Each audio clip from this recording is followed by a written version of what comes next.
नमस्कार दोस्तों, study for all agriculture competitive exam में आपका स्वागत है। आज इस वीडियो में हम क्लाइमेट के बारे में स्टडी करेंगे। क्लाइमेट एक ऐसा कह सकते हैं कि चैप्टर या टॉपिक है जो कि हमारा एग्रीकल्चर प्रिंसिपल ऑफ एग्रोनॉमी के अंतर्गत आता है। साथ ही साथ ये जियोग्राफी में आता है, तो जियोग्राफी का भी एक तरीके से ये पार्ट होता है। तो ये एग्रीकल्चर प्लस जीके के रूप में क्वेश्चन इस टॉपिक से पूछे जा सकते हैं। तो आने वाले जो भी वैकेंसी है, जैसे जो वैकेंसी भी आई भी है और साथ ही साथ जो अन्य वैकेंसियां हैं, उन सब में क्लाइमेट से रिलेटेड क्वेश्चन पूछे जाते हैं। जैसे कि आपका आर्टिफिशियल रेन हुआ, ओजोन लेयर कहाँ पाई जाती है, डिफरेंट। तो इन सारे जो टॉपिक्स इस टॉपिक से जो भी क्वेश्चन पूछे जा सकते हैं वो सारे के सारे उम्मीद है, क्योंकि ये एक तरीके से वीडियो हमारा रेड्डी एंड अन्य जो बुक हैं उस पर बेस है। तो चलिए, सबसे पहले अगर हम बात करें क्लाइमेट पढ़ने से पहले कि क्लाइमेट एक तरीके से हमारा जो हमारी क्रॉप है, क्रॉप के ग्रोथ या डेवलपमेंट के लिए मेजर रूप से दो एनवायरमेंटल फैक्टर बहुत ही महत्वपूर्ण होते हैं, कह सकते हैं। एक तो हमारा क्लाइमेट होता है और दूसरा सॉइल होता है। तो सॉइल में आपके डिफरेंट सॉइल पाई जाती हैं, aridic soil, alluvial soil, black soil. तो इन सभी सॉइल के अलग अलग तरीके की क्रॉप स्विंग होती है। तो उनकी जो ग्रोथ और डेवलपमेंट होता है वो सॉइल पे भी डिपेंड होता है, साथ साथ क्लाइमेट पे। तो आज इस वीडियो में हम क्लाइमेट के बारे में ही देखेंगे। तो क्लाइमेट से पहले कि वेदर और क्लाइमेट क्या होता है, अर्थात वेदर मीन्स एक तरीके से कहते हैं कि मौसम, और क्लाइमेट मीन्स जलवायु।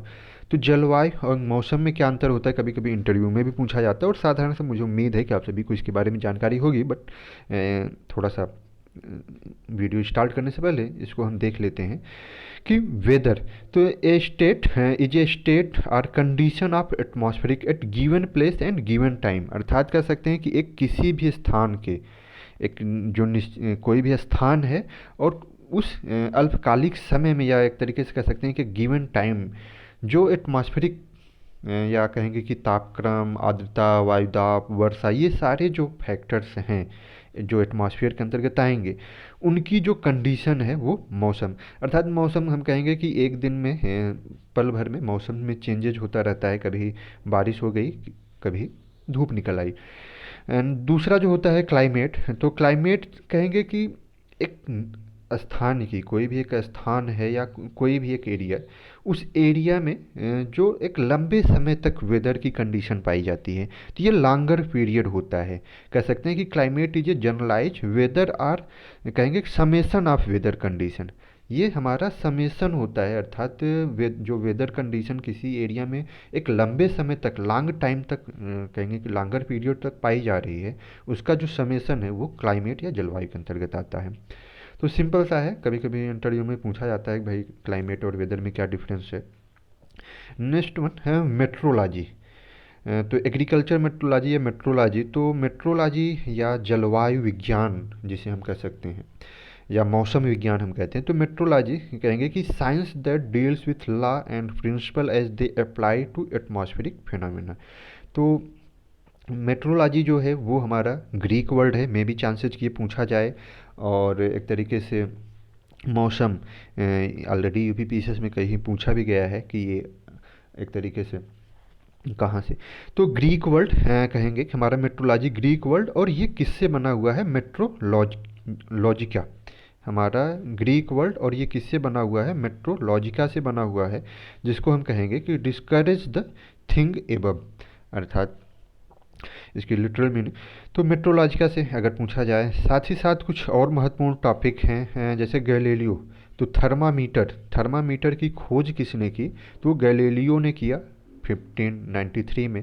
बैरोमीटर, थर्मामीटर से हम टेम्परेचर मापते हैं, तापक्रम। और बैरोमीटर से एक तरीके से टोरिसेली 1643। तो ये दो महत्वपूर्ण हो जाएंगे। साथ ही साथ जो जलवायु है उसके लिए वर्ल्ड मेट्रोलॉजिकल ऑर्गेनाइजेशन, WM कभी कभी इसका पूरा नाम पूछा जाता है, तो WMO, तो वर्ल्ड मेट्रोलॉजिकल ऑर्गेनाइजेशन, जिसकी स्थापना 1951 में जेनेवा स्विट्जरलैंड में हुई थी। तो देखिए ये साल्ट में है, महत्वपूर्ण है, मैंने इसको साल्ट में कोशिश की आप सभी को उपलब्ध हो जाए, तो ये पूछा जा सकता है। नेक्स्ट वन अब हम इसमें देखने वाले हैं इंडिया मेट्रोलॉजिकल डिपार्टमेंट, या कह सकते हैं कि भारतीय मौसम विज्ञान विभाग। ये कई बार ये आपका देखिए ये एग्रीकल्चर में भी पूछा जा सकता है, साथ ही साथ जीके के रूप में भी ये क्वेश्चन पूछा जा सकता है कि भारतीय मौसम विज्ञान की स्थापना कब हुई और इस समय उसका मुख्यालय कहाँ है। दो तरीके के क्वेश्चन, क्योंकि इसके मुख्यालय में बहुत ज़्यादा चेंजेज हुआ है। तो ये 1889 में जॉन एलियट इसके फर्स्ट डायरेक्टर जनरल बने इस भारतीय मौसम विज्ञान की, और इसकी जो स्थापना हुई है 100% याद रखना है, आईएमडी का पूरा नाम पूछा जा सकता है। दूसरा, इसकी स्थापना कब हुई, तो 1875 में 1875।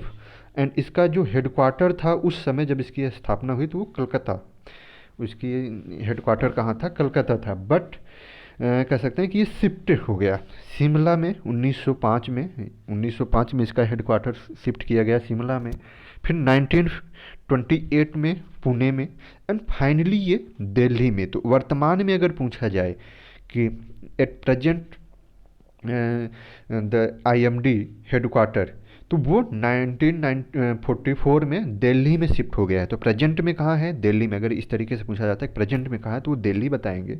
अगर फर्स्ट पूछा जाए या व्हेन एस्टेब्लिश उस समय, तो वो हमारा कलकत्ता हो जाता है। तो ये एक तरीके से आईएमडी के बारे में जानकारी हो गई। तो ये सारे टॉपिक्स ये कुछ ऐसे हैं जो आपको रेड्डी रेड्डी की बुक में नहीं मिलेंगे, तो उन सभी को हमने। नेक्स्ट वन, अब हम जलवायु के बारे में पढ़ रहे थे, तो जलवायु के अंतर्गत क्या क्या चीज़ें आती हैं। तो एक तरीके से एटमॉस्फेयर या वायुमंडल। वायुमंडल जैसे हम जानते भी हैं कि वायुमंडल में atmosphere is a colourless tasteless, अर्थात इसमें कलर नहीं पाया जाता। वायुमंडल में कोई कलर नहीं है, न तो इसका कोई टेस्ट होता है, न तो ऑड्योर्स हैं। और ये मिक्सचर ऑफ गैसेज होता है। जो वायुमंडल है वो क्या है, मिक्सचर ऑफ गैसेज। इसमें कई प्रकार की गैसें पाई जाती हैं। एंड सराउंडिंग द अर्थ, अर्थात पृथ्वी के चारों तरफ, या जो ये पृथ्वी है इसके चारों तरफ जो गैस इसके सराउंडिंग पाई जा रही हैं, वो हमारी क्या है, वायुमंडल हैं। और इसकी ऊंचाई हम कह सकते हैं कि पृथ्वी से लेकर 1600 किमी तक वायुमंडल है, तो कभी कभी पूछा जा सकता है। अब इसमें जो सबसे महत्वपूर्ण है एटमॉस्फेयर में, कि इसका कंपोजिशन कई बार कॉम्पिटिटिव एग्जाम में पूछा गया है। तो जो एटमॉस्फेरिक कंपोजिशन है उसको हम दो भागों में, दो तरीके से कर सकते हैं, क्योंकि एटमॉस्फेयर में क्या पाई जाती है, गैसें पाई जाती हैं। तो ये जो गैस पाई जाती है ये वॉल्यूम अर्थात इनका आयतन, और दूसरा इनका वेट के आधार पे। तो ये दोनों याद रखने हैं, कहीं पूछे भी जाते हैं। और मैं इसको थोड़ा सा आप सभी को जो महत्वपूर्ण है उनके बारे में बता भी दूंगा। जैसे कि अगर नाइट्रोजन गैस की बात की जाए, तो nitrogen gas according to volume, आयतन के आधार पे कितना परसेंट पाया जाता है, 78%। बट अगर हम बात करें वहीं वेट के आधार पे, तो 75 पॉइंट कहेंगे 75.5%। तो ये हमारा वेट के आधार पे होगा। कभी कभी पूछा जाता है इस तरीके से कि in atmosphere the nitrogen present according to weight, या इस तरीके से। तो वेट के अकॉर्डिंग 75% पाया जाएगा। ऑक्सीजन जो है वो आयतन के आधार पे 20.9%। अगर हम आयतन देखें कि 100, अगर हम मान लेते हैं कि 100 का है जिसमें ये विभिन्न गैसें पाए जा रहे हैं, तो इसमें 20.9% जो आयतन के रूप में देखा जाए, वॉल्यूम के रूप में देखा जाए, तो वो वॉल्यूम, तो वो हमारा होता है ऑक्सीजन का। लेकिन वहीं अगर वेट देखा जाए अकॉर्डिंग टू वेट, तो वो हमारा 23.14% ऑक्सीजन प्रेजेंट है। नेक्स्ट वन, हमारी गैस जो थर्ड मोस्ट, कभी कभी हम इस पर फोकस नहीं करते, कभी कभी लेकिन पूछा भी जाता है, आर्गन गैस है। अर्थात पूरे वायुमंडल में नाइट्रोजन, नाइट्रोजन के बाद ऑक्सीजन, और तीसरे नंबर पे हमारी पाई जाने वाली गैस कौन सी है, आर्गन है। वॉल्यूम के according 0.93 and according to weight 1.28। And next one, carbon dioxide. ये बार बार आपके कॉम्पिटिटिव एग्जाम में पूछी जाती है। वॉल्यूम के अकॉर्डिंग अगर हम देखते हैं तो वॉल्यूम में 0.033। अब इसका भी बढ़ रहा है, एक तरीके से कह सकते हैं कि CO2 की मात्रा हमारे इन्वायरमेंट में बढ़ रही है एटमॉस्फेयर में। लेकिन ये 0.0, तो ये कभी कभी पूछा भी जाता है कितना है, 0.03, 0.003, 0.3, इस तरीके से 3। तो ये 0.03 है, एक जीरो केवल लगता है। एंड नेक्स्ट वन, वेट के आधार पे 0.045। तो कह सकते हैं कि एक तरीके से ये हमारा कंपोजिशन हो जाएगा atmosphere. Next one, structure of atmosphere. ये भी बड़ा ही महत्वपूर्ण है, स्ट्रक्चर ऑफ एटमॉस्फेयर पूछा जाता है। स्ट्रक्चर ऑफ एटमॉस्फेयर की अगर हम बात करें, तो ये हमारा एल्टीट्यूड अर्थात ऊंचाई, अर्थात पृथ्वी से जैसे जैसे ऊपर जा रहा है तो ऊंचाई के आधार पे, और ये टेम्परेचर। तो यहाँ अगर हम बात करें तो सबसे निचला जो स्तर, ये कई बार कॉम्पिटिटिव एग्जाम में पूछा गया है कि एटमॉस्फेयर का सबसे निचला स्तर क्या है या मंडल क्या है, तो उसे हम ट्रोपोस्फेयर या क्षोभ मंडल कहते हैं। देखिए ये बहुत ही महत्वपूर्ण है ट्रोपोस्फेयर, कभी कभी कन्फ्यूजन होता है। उसके बाद दूसरे नंबर पर हमारा स्ट्रेटोस्फेयर पाया जाता है, मीजोस्फेयर, देन थर्मोस्फेयर या आइनोस्फेयर कह सकते हैं, आइनोस्फेयर एंड थर्मोस्फेयर, तो या एक्जोस्फेयर भी। तो ये मंडल हमारे हो जाएंगे एटमॉस्फेयर में। अब इसको समझने की ज़रूरत है कि ये मान लेते हैं कि हमारा धरातल है, और यहाँ धरातल से 8 से लेके 18 किमी तक, जनरली 20 किमी तक इसमें दिया गया है, तो वो हमारा क्या पाया जाता है, ट्रोपोस्फेयर या क्षोभ मंडल पाया जाता है। तो सबसे निचला स्तर कौन सा हो जाएगा अगर कॉम्पिटिटिव एग्जाम में पूछा जाए, तो क्षोभ मंडल या ट्रोपोस्फेयर। और दूसरा जो महत्वपूर्ण है कि जो हमें वर्षा होती है या एक तरीके से जो मौसम में चेंजेज होते हैं, आंधी तूफान, ये सारे किस मंडल में होते हैं, तो वो हमारा ट्रोपोस्फेयर में होता है या क्षोभ मंडल में होता है। कभी कभी ये भी क्वेश्चन पूछा जाता है। तो ये याद रखना है, जो मौसम में परिवर्तन होता है, बारिश हो रही है या बदली हो गई है, कोहरा, फॉग, ये जो भी हैं ये क्षोभ मंडल में होते हैं। अब क्षोभ मंडल के बाद ये कहेंगे कि दूसरा मंडल हमारा क्या पाया जाता है, स्ट्रेटोस्फेयर या समताप मंडल। तो जैसे इसके नाम से ही है कि समताप, अर्थात यहाँ जो तापक्रम होगा वो एक तरीके से परिवर्तित होता है क्षोभ मंडल में, लेकिन समताप मंडल में टेम्परेचर जो होता है वो एक तरीके से समान रहता है, और इसीलिए हम इसे समताप मंडल भी कहते हैं। तो ये एक तरीके से 40 किमी कह सकते हैं, किलोमीटर तक हमारा एल्टीट्यूड तक, एटीट्यूड तक, ऊंचाई तक पाया जाएगा। एंड दूसरा समताप मंडल में अगर हम बात करें 18 से लेके 35 किमी तक, क्योंकि क्या पाया जाता है, ओजोन स्फीयर। तो कई बार ये कॉम्पिटिटिव एग्जाम में पूछा जाता है कि ओजोन स्फीयर कहाँ पाया जाता है, तो वो हमारा समताप मंडल में पाया जाता है, और वो 15 से लेके 35 किमी तक एक तरीके से के बीच जो है ये ओजोन स्फीयर पाया जाता है। तो ये दूसरा क्वेश्चन बहुत ही महत्वपूर्ण है। एंड जो हमारा स्ट्रेटोस्फेयर है और जो ट्रोपोस्फेयर अर्थात समताप मंडल और क्षोभ मंडल के बीच में अगर हम देखें, ये हमारा, तो इसे हम ट्रोपोपाज भी कहते हैं। इन दोनों के बीच अर्थात ट्रोपोस्फेयर का अपर लेयर एंड स्ट्रेटोस्फेयर का लोअर लेयर, जो निचला मंडल है, उनके बीच का जो एक तरीके से लेयर है उसे हम ट्रोपोपाज कहते हैं। उसी तरीके से समताप मंडल और मीजोस्फेयर के बीच का जो पाया जाएगा उसे हम स्ट्रेटोपाज कहते हैं। मीजोस्फेयर को हम उष्णमंडल कहते हैं, मीजोपाज पाया जाएगा आइनोस्फेयर एंड थर्मोस्फेयर। तो ये एक तरीके से पूरा है हमारा, कहेंगे कि किस तरीके से। तो इसमें 5-6 क्वेश्चन बड़े महत्वपूर्ण पूछे जाते हैं कि एटमॉस्फेयर का सबसे निचला मंडल कौन सा है, तो ट्रोपोस्फेयर या क्षोभ मंडल। किसमें जलवायु घटनाएं या मौसम आधारित घटनाएं होती हैं, तो ट्रोपोस्फेयर में होती है। ओजोन लेयर किस में पाया जाता है, तो समताप मंडल में या स्ट्रेटोस्फेयर में पाया जाता है। तो ये आइनोस्फेयर एक तरीके से मीजोस्फेयर के ऊपर, और थर्मोस्फेयर। तो ये हमारा हो जाएगा। नेक्स्ट वन, वेदर एलिमेंट अर्थात मौसम में कौन कौन से एलिमेंट पाए जाते हैं, तो solar radiation, precipitation, clouds, relative humidity, atmospheric pressure, wind waves, ये सारे हैं। अब इनके बारे में हम एक संक्षेप में देखेंगे शार्ट नोट्स के रूप में। सोलर रेडिएशन, तो सन, जो सूर्य है, जो भाई हमारे एनर्जी का मेजर सोर्स क्या है, सूर्य है, सन। तो सन इमिटेड 1.94 कैलोरी पर सेंटीमीटर स्क्वायर पर मिनट, ये कई बार पूछा गया है आपका। और इसका जो कहेंगे कि स्टैंडर्ड यूनिट है, एक तरीके से इंटरनेशनल स्टैंडर्ड, तो वो वाट पर स्क्वायर होता है। तो ये भी अगर पूछा जाए मात्रा, तो वाट पर स्क्वायर। एंड सन, सूर्य कितनी रोशनी देता है, तो कहेंगे कि 1.94 कैलोरी पर सेंटीमीटर स्क्वायर, CM स्क्वायर कह सकते हैं कि पर मिनट।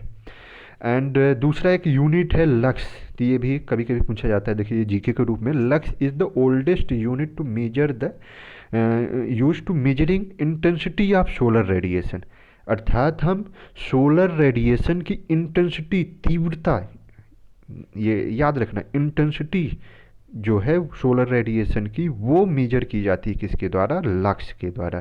जैसे डिस्टेंस तो भी मेजर किया जाता है, नेक्स्ट वन पायरोमीटर। इसके बारे में मैं बता दूं, एक बार ऐसा समय था कि यूपीपीसीएस के एग्ज़ाम में ये 2-3 बार बैक टू बैक रिपीट हुआ है, पायरोमीटर रेंज।